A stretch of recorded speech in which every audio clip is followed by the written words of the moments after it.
Salut les béliers et bienvenue dans votre guidance générale pour la dernière quinzaine du mois de juin. Je suis très heureuse de vous retrouver pour cette guidance générale. J'espère que vous allez bien, amis béliers, et que vous avez déjà passé un bon début de mois de juin. Je commence à mélanger le jeu. Je souhaite aussi la bienvenue à tous les nouveaux abonnés. Merci infiniment d'être là et de vous être abonnés à ma chaîne. Alors, on va y aller. Pour les béliers. Pour nos amis béliers,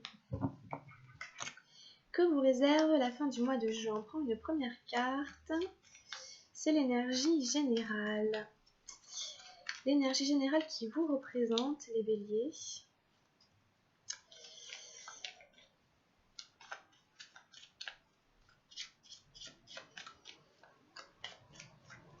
Oups.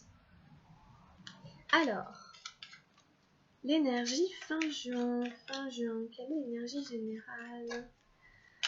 L'énergie générale des béliers.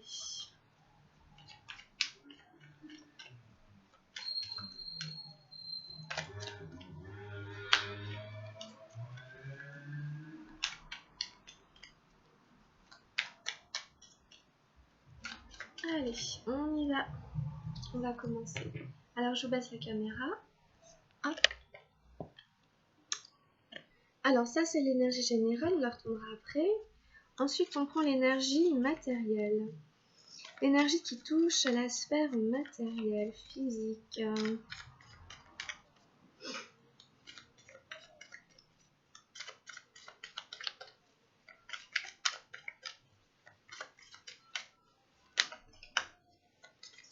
Quelle est donc l'énergie des béliers, de nos béliers, au niveau matériel pour la fin du mois de juin?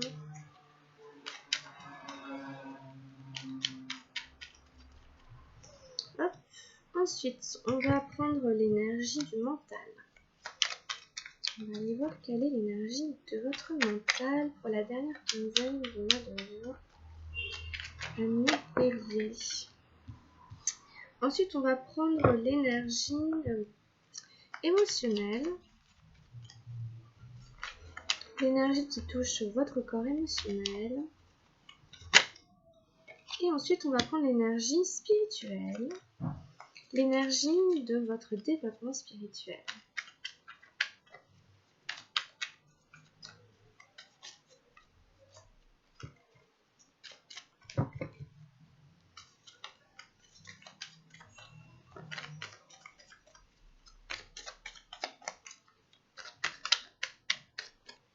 Alors, je vais aller prendre la carte. Allez, c'est parti. On y va les béliers, on va tout retourner. On a la 21 des arcanes majeures en plein milieu. C'est l'achèvement. Alors, c'est assez puissant. Parce que déjà, elle est en plein milieu de votre jeu et que c'est la 21 des arcanes majeures.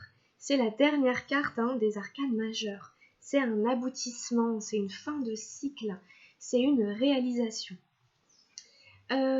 Ensuite, on a la 12 des arcanes majeures, c'est la nouvelle vision dans la sphère matérielle. Ensuite, on a la 8, le lâcher-prise. La 8 d'eau dans les énergies mentales. Ensuite, on a eu le roi d'abondance dans les énergies émotionnelles. C'est le roi d'arc-en-ciel. Et on a eu la une, l'existence, dans les énergies spirituelles. La une des arcanes majeures. D'accord. Bon. Alors, on va reprendre un petit peu tout ça. Mais j'ai l'impression, déjà comme ça, de manière un petit peu générale, en voyant votre jeu, qu'il y a le début de quelque chose, encore une fois, dans votre être profond, qui démarre dans la vie spirituelle. Peut-être vous achevez un circuit, un cycle karmique, peut-être, un chemin d'âme, qui fait qu'aujourd'hui, vous redémarrez sur le chemin spirituel. J'espère que vous comprenez ce que je veux dire, on va y revenir. Mais j'ai l'impression qu'il y a un truc un peu comme ça. Parce que l'achèvement, comme je vous disais, c'est la carte du monde dans le tarot de Marseille. Donc il y a vraiment l'idée d'être abouti. C'est l'idée qu'on est en fin de cycle, en fin de parcours. C'est l'idée qu'on est au bout du chemin. Alors c'est pas que derrière c'est la mort, mais symboliquement un petit peu. Derrière le 21, c'est le 1, en fait. Ou alors c'est le 0, entre les deux. Mais on repart sur un nouveau cycle. Donc, vous êtes arrivé, par exemple, à maturité. Vous êtes arrivé au bout d'un endroit où vous ne pouvez pas aller plus loin. Vous ne pouvez pas évoluer plus loin que là où vous êtes déjà. Et en fait, la manière que vous allez avoir de continuer va être de vous renouveler. Vous allez vous renouveler, d'accord, avec cette nouvelle vision en plus qu'on a ici dans la matière. Donc il y a vraiment l'idée de se renouveler, de renouveau, de nouvelles visions, de nouvelles manières, de nouveaux chemins, de nouvelles directions. Cette carte,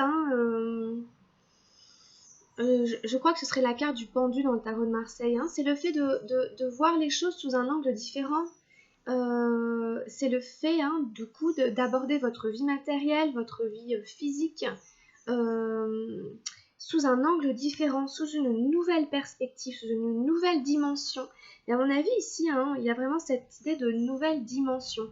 Ça peut être, par exemple, une manière de vous percevoir vous-même, par exemple, de percevoir la vie, d'avoir des réflexions autour de ça, d'une nouvelle manière, d'une manière un peu différente. Peut-être qu'il y a des prises de conscience, etc. Et du coup, ça vous amène à changer votre regard sur la vie matérielle, en fait. Peut-être qu'il pourrait y avoir des réflexions autour de la mort ou des choses comme ça, physique, je veux dire, de la mort physique de votre corps, qui va se dématérialiser un jour ou l'autre. Et du coup, vous avez un nouveau chemin, une nouvelle manière de voir la vie. Ce serait peut-être un peu comme ça. Alors on continue, on a ici le 8, du coup le lâcher prise dans la sphère mentale. Et donc du coup c'est, comme son nom l'indique, le lâcher prise. Encore une fois, c'est ce qu'amène ce renouveau. À mon avis, il n'y a pas de renouveau sans lâcher prise. Et c'est une énergie émotionnelle. Et je trouve ça toujours très bien d'avoir dans le mental, et c'est très bien aussi qu'elle soit émotionnelle. On lâche prise, on ne s'attache pas à nos pensées, on ne s'attache pas à nos croyances. Peut-être qu'on a des nouvelles croyances, on s'ouvre à une nouvelle manière de voir le monde. Et par exemple, on ne croyait pas en la vie après la mort, là on se pose des questions, puis on est en train de lâcher sur certaines idées fixes qu'on avait, peut-être, qui aujourd'hui sont remises en question. En tout cas, le lâcher prise au niveau du mental, c'est sûr qu'il y a un nettoyage un peu qui est fait par rapport aux vieilles pensées, aux vieux schémas, comment notre mental voyait le monde, notre rapport à la matière, notre rapport à la vie, à la spiritualité, etc. Il y a le côté, on accepte de ne pas tout contrôler, on accepte d'être un peu comme l'eau, qui est fluide, et que les choses peuvent se déconstruire et se reconstruire à chaque instant de différentes manières. Donc on ne s'identifie plus à son mental et on est dans une forme de laisser aller. Et en fait, du coup, vous récoltez une énorme abondance au niveau émotionnel. Tout ce travail que vous êtes en train de faire, de vivre, de passer, vous amène à récolter des choses.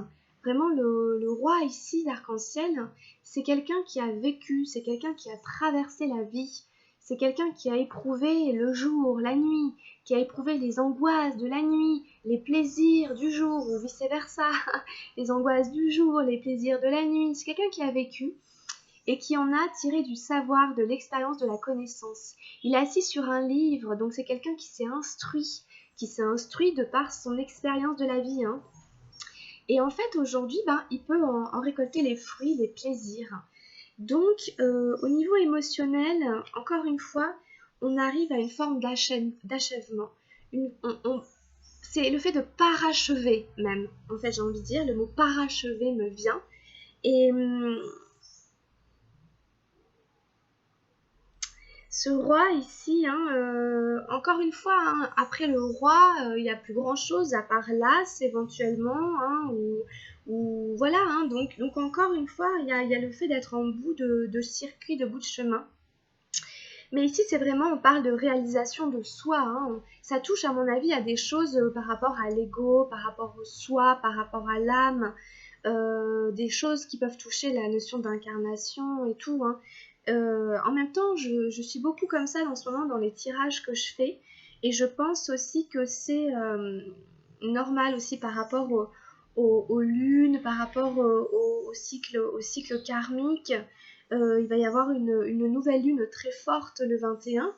Et peut-être qu'il y en a qui vont être touchés, hein, d'une manière ou d'une autre.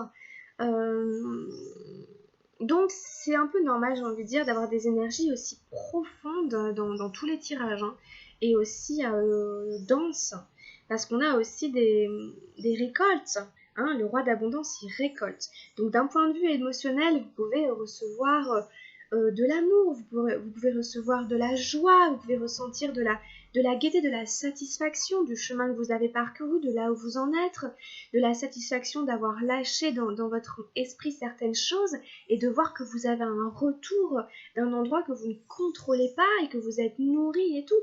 Donc ça va vous faire énormément de bien. Hein. Cette fin du mois de juin va vraiment vous soulager et va vraiment vous faire du bien, hein, au niveau de toute votre émotion. Et comme je vous disais, ici on a la une, hein, c'est l'existence. Et comme je vous disais, entre la 1 et la 21, vous avez fait tout le chemin, il y a un cycle complet. Mais c'est un cycle d'incarnation, c'est un cycle d'âme, c'est un cycle qui prend une vie complète. Donc, pour moi, il y a vraiment des choses assez importantes, hein, pour vous pour la fin de ce mois. Vous avez 3 arcanes majeures, c'est la 1, vous avez la 12, je la remonte, la nouvelle vision. Existence, nouvelle vision et achèvement. Donc il y a quelque chose au niveau de votre existence qui fait que on repart pour construire un nouveau moi. Un nouveau moi riche de toute une expérience de vie. Et je ne sais pas quel âge vous avez, peu importe, en tout cas il y a une notion de maturité et de renouveau, de nouveau départ. On est vraiment en train de s'éveiller à une conscience, à mon avis, à une conscience spirituelle pour certains d'entre vous. C'est peut-être carrément l'éveil, hein, à la conscience spirituelle.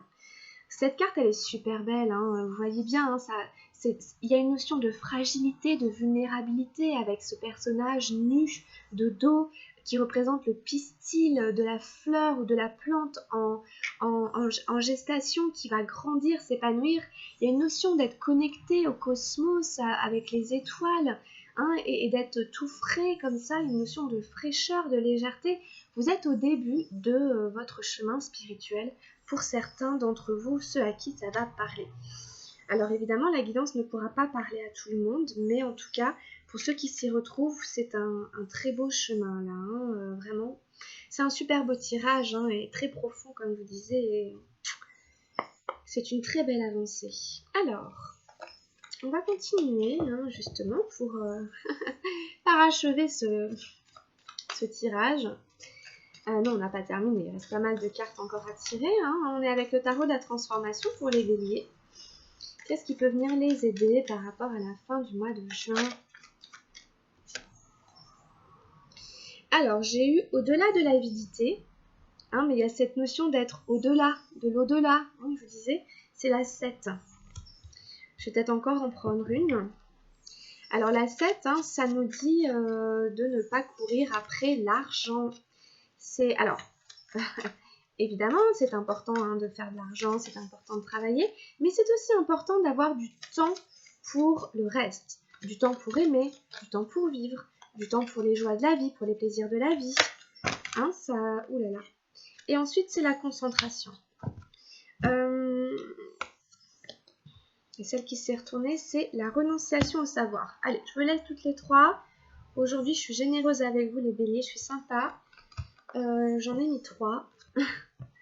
J'en mets qu'une en fait parce que sinon c'est trop long, ça prend trop de temps. Bon, donc, comme je l'ai dit à chaque fois, la 7. La 7, au-delà de l'avidité, la concentration et la renonciation au savoir. Donc, la 7, l'avidité, c'est une parabole sur l'ambition et sur l'impatience. Quand les gens deviennent très avides, ils deviennent très pressés et ils cherchent à aller encore plus vite. Ils sont continuellement dans la course parce qu'ils pensent que la vie leur échappe. Ce sont eux qui disent « le temps c'est de l'argent ». Le temps c'est de l'argent ? L'argent est très limité, alors que le temps est illimité. Le temps n'est pas de l'argent, le temps c'est l'éternité. Il a toujours été là et le sera toujours. Vous avez toujours été ici et vous serez toujours ici. Abandonnez l'avidité sans vous soucier des conséquences. Il arrive parfois qu'à cause de votre impatience, vous passiez à côté de beaucoup de choses. Voilà, c'est ce que je vous disais, ça nous ramène au roi d'abondance ici. C'est cette notion que quelque part la seule chose qu'on a c'est du temps, ici et maintenant. Et que le temps, à quoi on l'utilise, comment on le fait profiter, comment on le fait fructifier. Est-ce qu'on le fait fructifier avec de l'argent? À quoi on consacre son temps? Parce que l'argent est limité, le temps est illimité, mais le temps est illimité et en même temps il nous est compté un petit peu quand même aussi.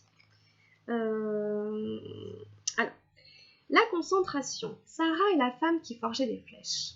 Le mental est si rusé qu'il peut se cacher sous le déguisement de son contraire.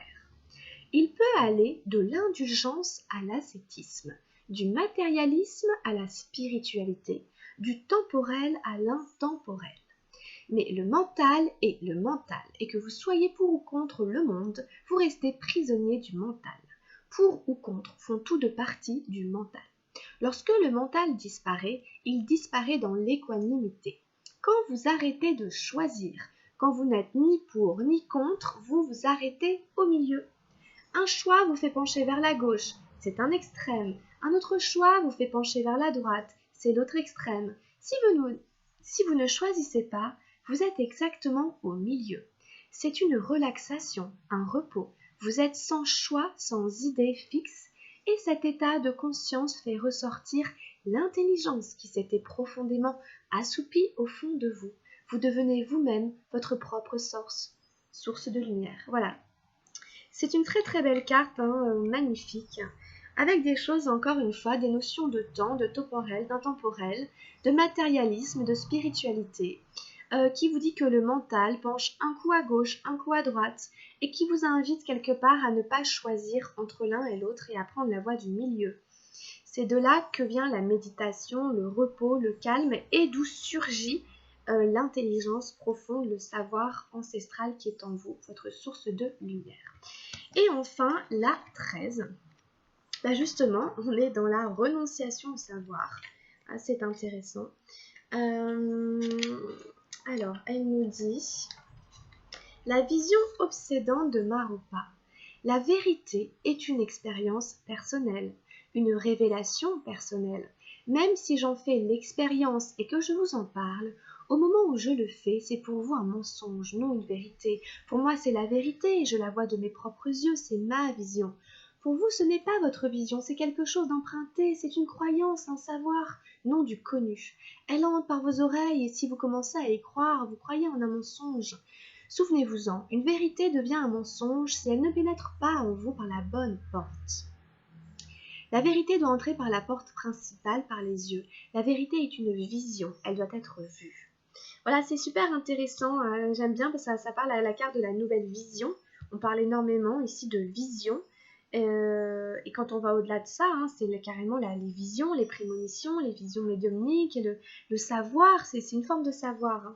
Et ça nous parle beaucoup de l'existence qui est là aussi. On nous parlait beaucoup de l'existence. Donc à vous de voir, et ça vous ramène à faire votre propre expérience justement de la vie, de la vérité. Ok, donc c'est des messages très profonds, je trouve.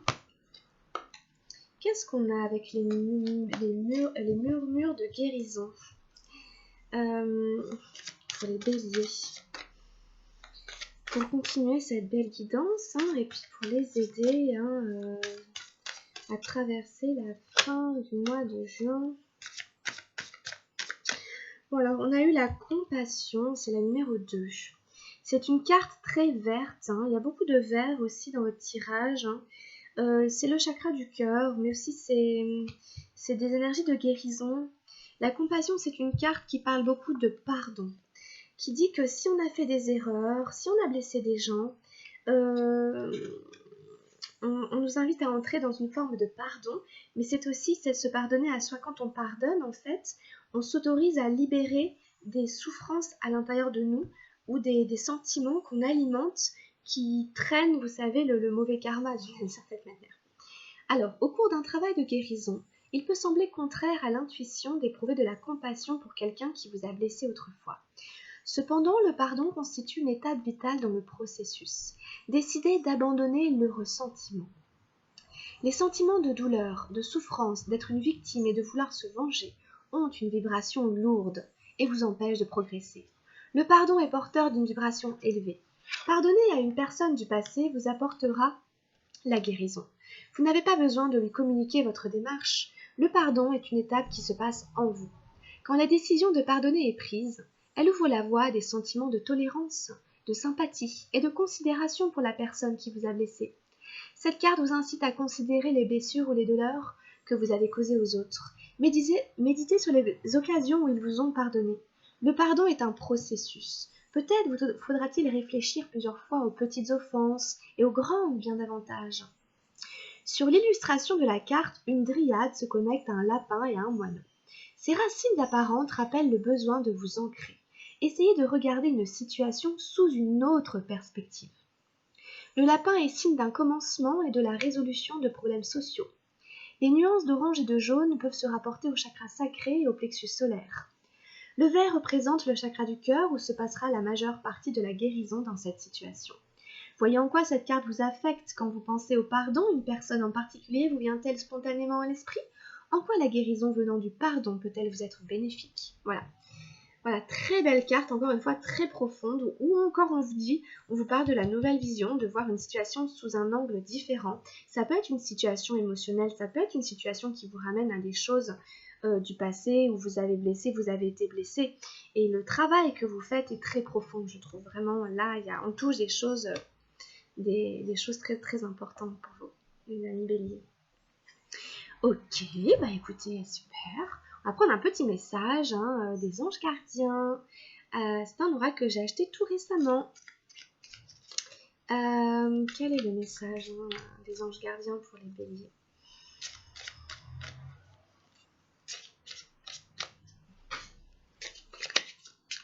Si les anges gardiens avaient un message pour vous, lequel serait-il? Oups. On a la gratitude. C'est une jolie carte. Merci. Voici le cœur reconnaissant d'une personne que tu as récemment aidée d'une manière ou d'une autre. Moi, ton ange gardien, je veux également te remercier pour l'amour inconditionnel qui émane de toi envers la terre, l'humanité et tout ce qui vibre autour de toi. Merci, merci, merci, tu es béni pour l'éternité. Puisse la paix, la grâce et l'amour te guider tout au long de ton chemin sacré. C'est magnifique, surtout après le pardon. C'est vraiment magnifique. Là, il y en a, si vous comprenez des choses comme ça, c'est vraiment très beau. Allez, on finit avec un petit message lunaire.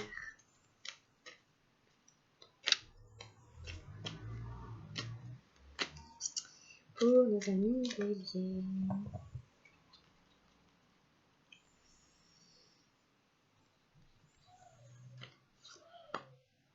Oh, j'ai ma réponse. Peut-être cette guidance vous a donné votre réponse, oserais-je dire. Mon esprit se charge de contacter l'univers afin d'apporter une réponse à ma demande. En étant bien à l'écoute des messages que la vie m'envoie, je prends rapidement conscience de ma solution. Je remercie à l'avance pour cette réponse précise et éclairée. Je suis guidée. Super. Et voilà. Très belle fin de guidance. Je n'ai pas besoin d'en dire plus. Tout est là, toutes les notions sont là. Super. Voilà les amis béliers, on a fini votre guidance générale. Merci beaucoup de l'avoir visionné. Si ça vous a plu, pensez à mettre un petit pouce ou à vous abonner. Je vais faire tout de suite votre guidance sentimentale, ami Bélier. Je vous retrouve début juillet pour continuer les guidances. Vous pouvez jeter aussi un œil à votre ascendant si vous le connaissez ou à votre signe lunaire parmi les guidances que j'ai faites. Voilà, portez-vous bien, plein de bisous, plein d'espoir, à bientôt les amis, portez-vous bien, ciao.